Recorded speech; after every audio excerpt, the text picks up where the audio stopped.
दोस्तों, अगर मान लो आपने कोई गुड्स या सर्विस परचेज किया है, उसका बिल भी आपके पास अवेलेबल है, बट मान लो अगर वो सप्लायर जीएसटीआर 1 फाइल नहीं करता है टाइम पर, तो उसका आईटीसी तो आपको मिलने से रहा, आईटीसी नहीं ले पाओगे। लेकिन अब आप क्या करोगे ऐसे केस में? उस सप्लायर को फोन करोगे, बोलोगे सर आपने तो रिटर्न फाइल नहीं किया, मैं आईटीसी नहीं ले सकता हूँ। बिल्कुल आप फोन करोगे, आप मेल करोगे, लेकिन उसके अलावा एक छोटा सा काम और करना चाहिए जो कि बहुत लोग नहीं करते हैं। वो क्या काम है? जीएसटी पोर्टल पे भी उसे अपडेट करो, टैग करो कि सर आपका इनवॉइस कॉपी हमारे पास अवेलेबल है, बट आपने इसे जीएसटी पोर्टल पे अपलोड नहीं किया है। इससे होगा क्या? एक ऑफिशियल रिकॉर्ड के तौर पे जीएसटी पोर्टल पर आप जब कम्युनिकेट करोगे सप्लायर को, तो सप्लायर के पास भी एक इंफॉर्मेशन जाती है कि भाई सामने वाले पार्टी ने जीएसटी पोर्टल पे इसको रिपोर्ट किया है। तो एक तरह से अल्टीमेटली एक प्रेशर बन जाता है, साइकोलॉजिकल प्रेशर, कि सप्लायर उसे अपलोड करे। तो यहाँ पर इस केस में भी यही होने वाला है। एक पार्टी जिसका बिल सामने दिखाई दे रहा है, यहाँ पे इन्होंने जीएसटीआर 1 में ये इनवॉइस अपलोड नहीं किया है। ये एक proper handwritten tax invoice है। थोड़ा सा बैकग्राउंड दे दूं, इस केस में क्या हुआ है। ये एक शॉप थी, टेक्सटाइल शॉप थी। हालांकि इस केस में मैं इसका इनपुट टैक्स क्रेडिट नहीं लेने वाला हूं। बिल लेने का रीजन कुछ खास है। केस क्या है, मैं आपको थोड़ा सा एक हिस्ट्री या बैकग्राउंड बता देता हूं। सामने वाली पार्टी कपड़े बेचती है, जीएसटी में रजिस्टर्ड है एज अ रेगुलर डीलर। मैंने उनसे कोई प्रोडक्ट जब बाई किया, मान लीजिए फर्ज कीजिए प्रोडक्ट का प्राइस था 1,000 रुपए, तो उन्होंने बोला 1,000 रुपए। मैंने उनसे पूछा कि कोई दाम थोड़ा ऊपर नीचे कीजिए, बार्गेन करने की कोशिश की। उन्होंने कहा कि नहीं, यहाँ पे हमारे यहाँ पे एक फिक्स प्राइस है 1,000 रुपए। मैंने बोला फिक्स प्राइस आप ऐसा लिख नहीं सकते हैं एज पर रूल के हिसाब से। उन्होंने कहा कि नहीं नहीं, हमारे यहाँ पे एक ही दाम है, फिक्स प्राइस, आपको लेना है तो लो, अदरवाइज आप कहीं और देख सकते हैं। मैंने बोला ठीक है। तो मैंने चेक किया कि उनका बिजनेस जीएसटी में रजिस्टर्ड है, क्योंकि जीएसटी का सर्टिफिकेट उनके दुकान के काउंटर पे लगा हुआ था। तो मैंने बोला ठीक है, अगर आपका जीएसटी में रजिस्टर्ड बिजनेस है, आप 1,000 रुपए ले रहे हो, तो मुझे प्लीज एक पक्का बिल दो। बोलते नहीं, अगर पक्का बिल लोगे तो 1,000 रुपए के ऊपर जीएसटी चार्ज करना पड़ेगा। मैंने बोला ये कौन सी बात होती है? आप तो 1,000 रुपए ले रहे हो, आप जीएसटी में रजिस्टर्ड हो, प्लस आप बोलते हो कि अगर पक्का बिल चाहिए तो जीएसटी अलग से लगाना पड़ेगा। मैंने बोला ऐसा नहीं होता है। जो शॉपकीपर थे उस टाइम पे, वो एक सीनियर सिटीजन थे। उन्होंने अपने अकाउंटेंट को बुलाया, अकाउंटेंट ने बात को एग्री की, जो चीज मैंने एक्सप्लेन किया कि देखो आप ऐसा प्रैक्टिस नहीं कर सकते हो। तो अकाउंटेंट ने मुझसे बाद में बोला कि ठीक है सर, मैं आपको एक पक्का बिल बना के देता हूँ, इंक्लूसिव ऑफ जीएसटी। तो ये बिल तो बना के उन्होंने मुझे दे दिया। लेकिन मैंने उस टाइम पे अकाउंटेंट को कहा था कि प्लीज मेक श्योर करना कि ये बिल जीएसटी रिटर्न में अपलोड हो।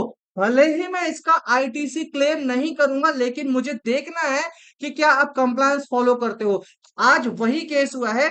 23 ऑफ जून का इनवॉइस है, आज डेट है 20th ऑफ जुलाई। उनको ये बिल जीएसटीआर 1 में बाई 13th ऑफ जुलाई तक अपलोड कर देना चाहिए था, जो कि नहीं किया। मैंने जीएसटीआर 2 रिटर्न वेरीफाई किया, नहीं किया है। अब करना क्या है? मुझे उन्हें कम्युनिकेट करना है कि सर आपका ये बिल जो कॉपी है, मेरे जीएसटीआर 2 में नहीं दिखा रहा है। भले ही मैं आईटीसी क्लेम नहीं करूंगा, लेकिन बिजनेस एक्सपेंस में मुझे दिखाना है, तो प्लीज इसको आप अपलोड करो। अब ये प्रैक्टिस कैसे करते हैं? अगर यही केस आपके साथ होता है, आपका सप्लायर अगर बिल अपलोड नहीं करता है, तो मेल करने के अलावा, कॉल करने के अलावा, जीएसटी पोर्टल पे ये इंफॉर्मेशन आप कैसे कम्युनिकेट करोगे? चलिए यही चीज लाइव करके दिखाता हूं मैं। जीएसटी पोर्टल लॉगिन करने के बाद आपको नेविगेट करना है services, user services. User services में एक ऑप्शन मिलता है communication between tax payer. Tax payer यानी कि सप्लायर एंड रिसिपिएंट, दोनों आपस में कम्युनिकेट कर सकते हैं, इंफॉर्मेशन एक्सचेंज कर सकते हैं रिलेटेड टू कंप्लायंस पार्ट और any other part which is related to GST, जिसका एक ट्रैक रिकॉर्ड जीएसटी पोर्टल पे भी बना होता है। ये एक सिमिलर, एक तरह से मेल सिस्टम का ही काम करता है। अब देखो यहाँ पे बेसिकली क्या है, मुझे एक इंफॉर्मेशन कंपोज करनी है, यानी कि मेल कंपोज करना है। तो मैं यहाँ पे जाऊंगा कंपोज, कंपोज में मुझे नोटिफिकेशन सेंड करना है सप्लायर को, रिसिपिएंट को नहीं, सप्लायर को, बिकॉज उन्होंने बिल अपलोड नहीं किया है। अब मुझे यहाँ पे सप्लायर का जीएसटी रजिस्ट्रेशन नंबर अपडेट करना है। तो चलिए मैं यहाँ पे जीएसटी रजिस्ट्रेशन नंबर अपडेट करता हूं। मैं मैंने यहाँ पे सप्लायर का जीएसटीआईएन अपडेट कर दिया है। Trade name, legal name automatic update हो जाता है। नेक्स्ट है सब्जेक्ट। सब्जेक्ट यानी कि जैसे मेल आप ड्राफ्ट करते हैं उसमें एक सब्जेक्ट लिखते हैं, तो यहाँ पे सब्जेक्ट लिखना होगा invoice not uploaded under GSTR 1। मैंने एक सब्जेक्ट लाइन यहाँ पे लिख दी है। अब यहाँ पे रिमाइंडर फॉर फाइलिंग रिटर्न, यानी कि क्या ये रिमाइंडर है रिटर्न के रिलेटेड, तो मैं बोलूंगा हाँ बिल्कुल ये है रिमाइंडर फॉर 2026-27। रिटर्न पीरियड है जून। फॉर्म टाइप जीएसटीआर 1 की आपने फाइल नहीं किया है, अगर फाइल भी किया है तो उसमें मेरा इनवॉइस अपलोडेड नहीं है।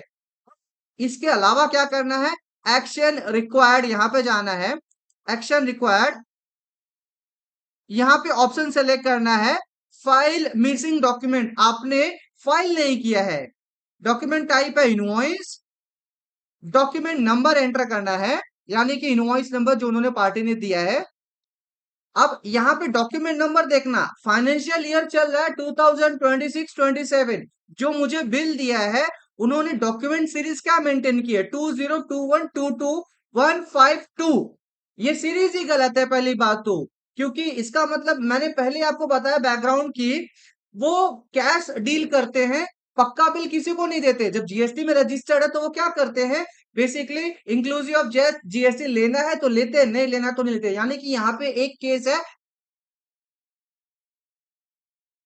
अब मैं डॉक्यूमेंट वैल्यू यानी कि टोटल इनवॉइस वैल्यू भी यहाँ पे अपलोड करूंगा, वो है 1930। अब मुझे यहाँ पे एक रिमार्क लिखना होगा, recipient remark, I made purchase of goods dated 23rd June 2026। और मुझे यहाँ पे ये भी मेंशन करना होगा ITC ineligible. ITC ineligible है, बट बीइंग अ सप्लायर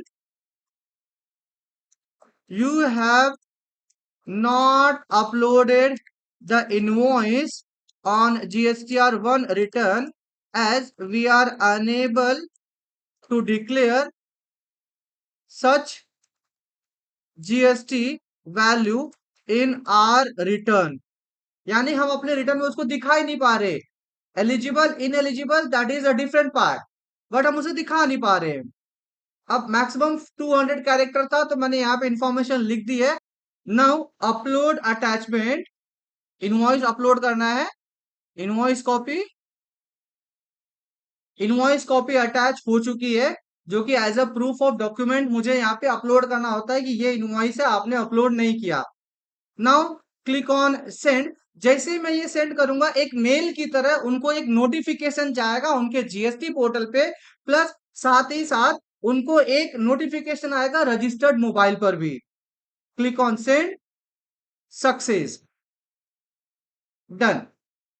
ये इंफॉर्मेशन सेंड हो चुकी है। अब उनको दिखेगा कैसे, उनको यहाँ पे दिखेगा इनबॉक्स में। जब वहां पे जाएंगे उनको यहाँ पे इनबॉक्स में दिखेगा फ्रॉम सप्लायर। सप्लायर ने जो भी इनवॉइसेस यहाँ पे, दैट इज फ्रॉम रिसिपिएंट दिखेगा, माफ कीजिएगा बिकॉज मैं एक रिसिपिएंट हूँ। तो यहाँ पे उनको ये इन्फॉर्मेशन दिखेगी, उनको उसका एक्शन लेना होगा। जो भी रिप्लाई करेंगे, रिप्लाई रिसीव में मुझे यहाँ पे दिखाई दे जाएगा कि उन्होंने क्या रिप्लाई किया है या फिर क्या जस्टिफिकेशन दिया है। अब देखो ये मेल की तरह ही इंफॉर्मेशन है जो एक्सचेंज हो रही है बिटवीन टैक्स पेयर, लेकिन अब इसका एक ट्रैक रिकॉर्ड डिपार्टमेंट के पास भी है कि सप्लायर ने कुछ गड़बड़ की है, माइट भी वो इनवॉइस अपलोड बनाते तो है लेकिन फाइल नहीं कर रहे हैं। अब डिपार्टमेंट चाहे तो एक्शन ले सकता है, नहीं तो डिपार्टमेंट ऐसे केस में कोई स्ट्रिक्ट एक्शन इनिशियल लेवल पे नहीं लेगा जब तक कि सप्लायर सच में कोई बड़ा मेजर रिपोर्ट इश्यू नहीं करता। बट एज अ सप्लायर आपको ये प्रोसेस फॉलो करना होगा, क्योंकि कल को अगर आप मान लो डायरेक्ट कंप्लेंट करने जाते हो तो डिपार्टमेंट आपसे पूछ सकता है क्या आपने वो अपलोड वहां पे किया था, क्या आपने टैक्स कम्युनिकेशन पोर्टल पर इंफॉर्मेशन अपलोड की थी। हो सकता है ये इन्फॉर्मेशन वहां पूछी जाए। तो कहने का मतलब ये है कि आपको एज अ प्रोसेस पूरा पूरा फॉलो करना है। सप्लायर ने नहीं किया, बट अगर आपको आईटीसी का क्लेम करना है, कल को डॉक्यूमेंट प्रोड्यूस करना है कि सर देखो मेरे पास बिल है, मैंने इन्फॉर्मेशन दी थी, आप मेल दिखाओगे पर्सनल, वो दैट इज फाइन, लेकिन आप गवर्नमेंट का पोर्टल का मेल दिखाओगे तो उसका वेटेज ज्यादा होगा। तो इस तरह से आप किसी भी सप्लायर को जिन्होंने रिटर्न अपलोड नहीं किया, जीएसटी का पेमेंट नहीं किया, टैक्स फाइलिंग नहीं की है, तो ऐसे केस में आप एक ऑफिशियल तरह से कम्युनिकेट कर सकते हो उनको, और उसके बाद आप मेल कीजिए जहां पे ये बताइए कि सर ये आपने इनवॉइस अपलोड नहीं किया है, इसका रिकॉर्ड मैंने जीएसटी पोर्टल पे भी आपको कम्युनिकेट किया, प्लीज वहां पे चेक कर लेना। जब उनके माइंड में ये बात आएगी तब उनके अंदर हो सकता है कि अवेयरनेस आए, माइट भी, और जो उनसे मिस्टेक हुई रहेगी, गलती हुई रहेगी, उसको वो करेक्ट करेंगे। तो आई होप आपको ये चीज पता थी। अगर पता थी तो प्लीज कमेंट करके बताना, अगर नहीं पता थी, कुछ नया सीखने को मिला है, तो वीडियो को लाइक करना, शेयर करना, सब्सक्राइब करना चैनल को। ऐसे बहुत सारे इंटरेक्टिव इंफॉर्मेटिव वीडियो मेरे पास अवेलेबल है, जो वक्त वक्त के साथ में मैं यहाँ पे पब्लिश करता रहूंगा। मिलते हैं अगले वीडियो में, टिल देन बाय बाय।